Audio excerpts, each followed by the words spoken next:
soir. Un merci tout particulier à nos deux ministres qui sont près de nous pour admirer cette magnifique exposition sur Saint-Pierre-et-Miquelon. Alors pour une bonne partie d'entre vous, vous êtes déjà venus ou vous êtes originaires de Saint-Pierre-et-Miquelon. Pour les autres, c'est une faute qu'il faut réparer dans les meilleurs délais. Et en tout cas, je vais essayer de vous donner envie de le faire.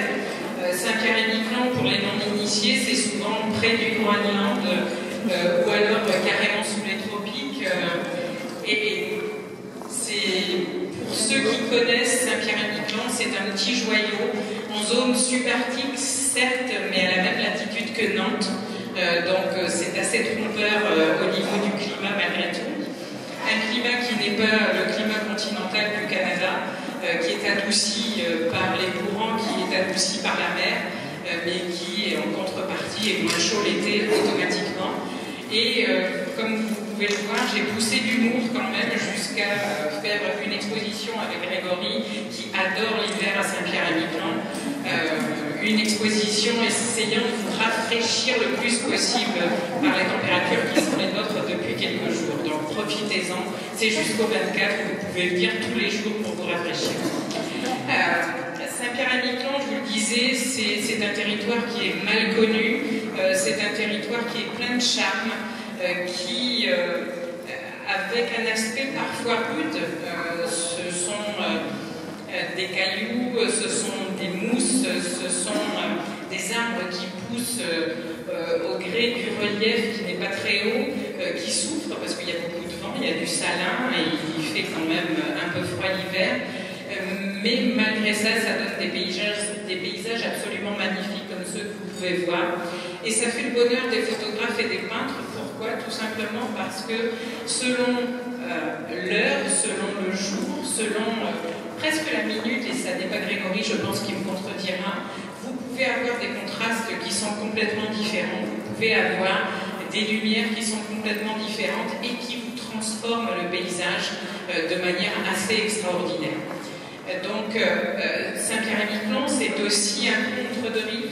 C'est le seul territoire français et européen en Amérique du Nord.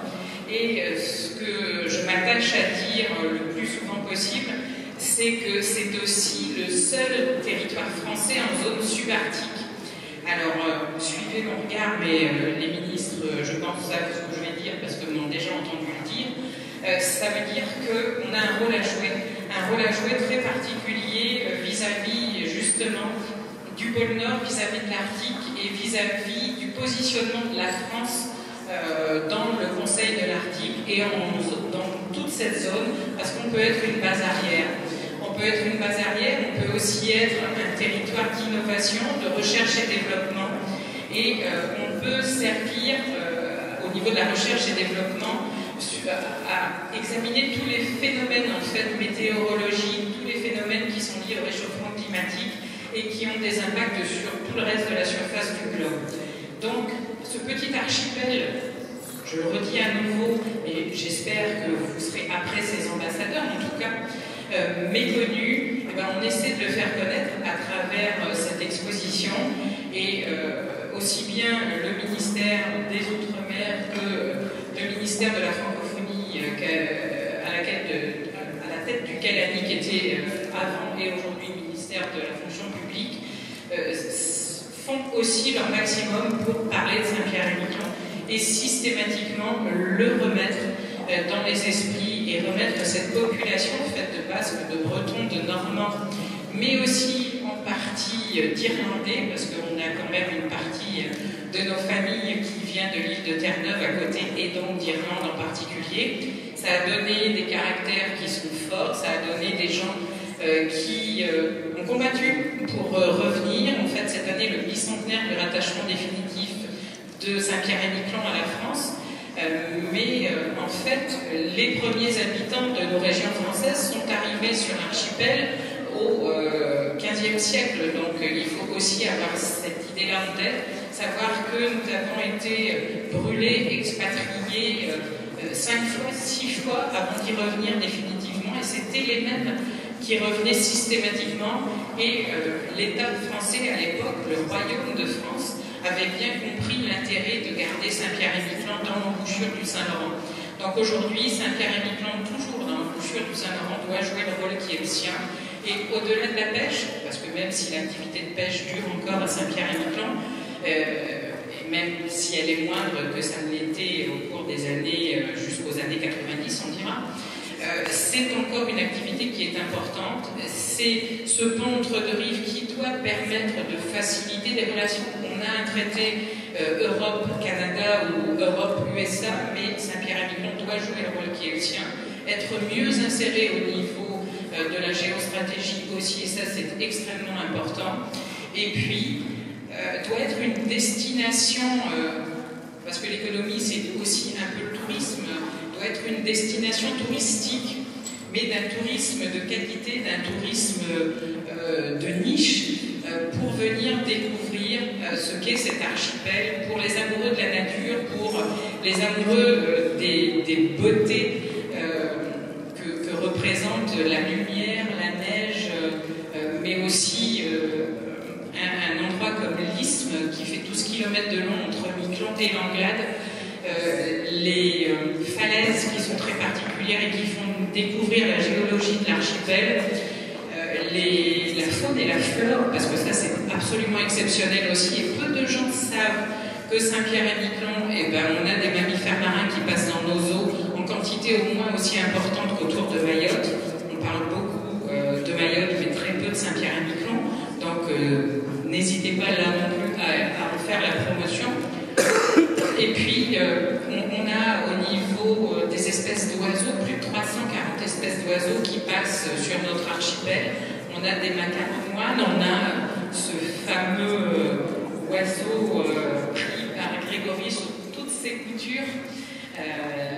Et donc, il faut absolument que vous puissiez venir voir ça et découvrir encore plus de merveilles. Les amoureux des phoques, par exemple, venez chez nous, on ne sait plus quoi en faire.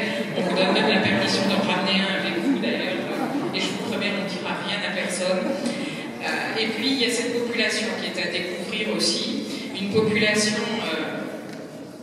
qui peut, de prime abord, peut-être paraître un petit peu dure, un petit peu difficile, un peu brute, oui, on va dire les choses comme ça.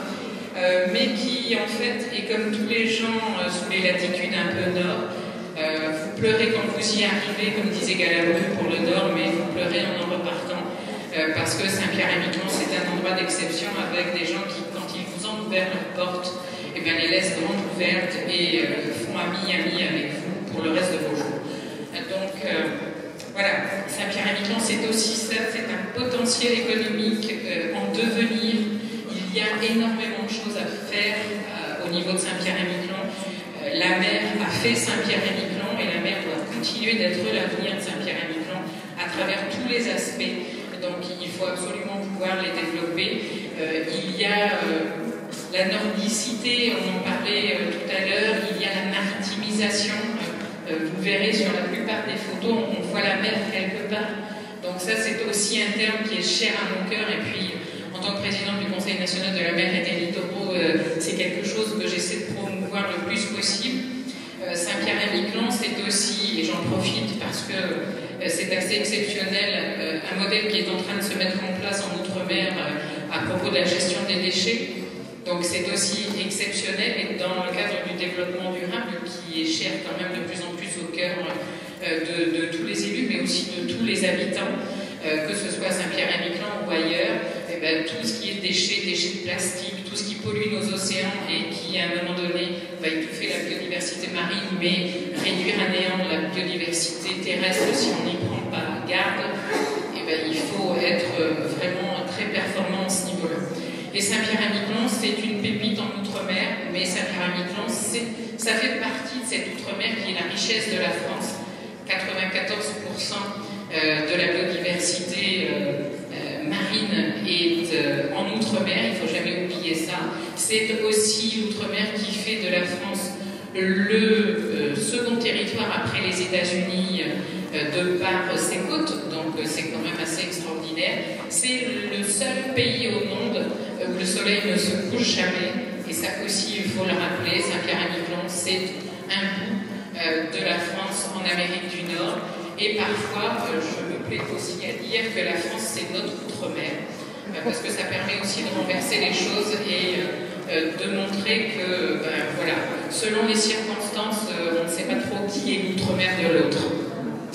Et puis, un mot sur Grégory, son exposition, donc, parce que c'est lui quand même qui est à l'honneur avec ses photos ce soir. Grégory, donc marin de la Marine nationale, qui est arrivé, je ne vais pas dire par hasard à Saint-Pierre-et-Miquelon, parce que c'était choisi, mais amoureux de la nature, amoureux de la neige, et je pense que vous aurez tous remarqué ça aussi, qui nous donne ces magnifiques photos avec un premier livre qui est sorti il y a maintenant 1 an et demi à peu près, fin 2014, et puis un second livre qui va sortir dans les jours à venir, et un troisième qui va lui être consacré à l'Arfan des Neiges que vous voyez sur cette photo, mais qui est à l'extérieur aussi sur cette immense affiche que l'on voit.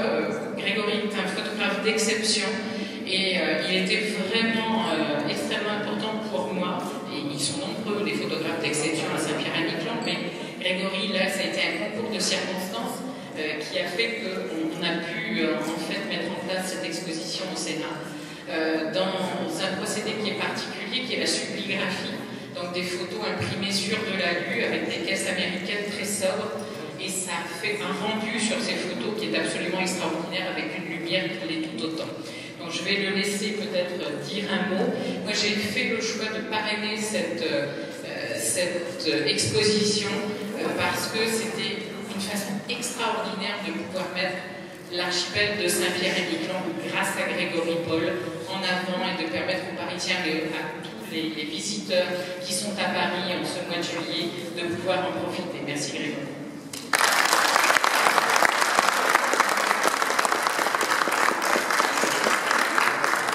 Bonsoir à toutes et à toutes. Tout d'abord, un grand merci au Sénat d'avoir pu vous accueillir dans ce lieu prestigieux. Un grand merci à Madame Karine Pierrot, qui m'a permis de pouvoir mettre en valeur ce rêve des archipels à travers mes photos. Un grand merci encore, Karine. Vraiment un grand merci. Madame la ministre, je suis ravi que vous soyez ici. Madame Gérard, vous connaissez mieux l'archipel que moi, j'espère que l'exposition vous plaît. Mesdames et messieurs, merci à vous. Voilà, je suis meilleur en photographie, je pense, j'espère en tout cas.